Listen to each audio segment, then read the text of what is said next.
Hi guys and gals, this is Herman Paz, Director of Sales and Education for Emma Beauty. And today, I'm going to give you another tip on how to create that perfect at-home manicure. So sometimes you have polish that has a tendency to wear and chip, not last very long. So how do you make it last longer? Well, let's take a trick from the nail technicians in the salon, and here it is, Grip, Nail Dehydrator. What this does is it not only balances out the proper pH balance in your nail, but it allows the product to stick better. Grip. Basically, all you do is apply one thin coat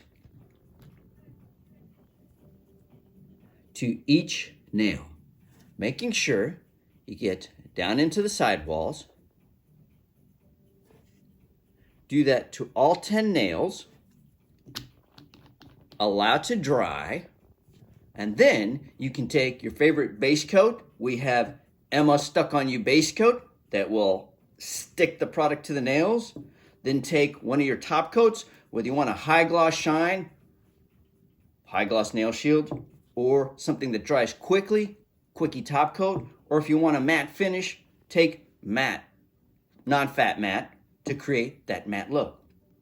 Using Grip Dehydrator will allow your polish to wear longer, and you're not drying out the nail plates. Remember, all Emma Beauty products are 100% vegan and cruelty-free. Life's about manis and patties.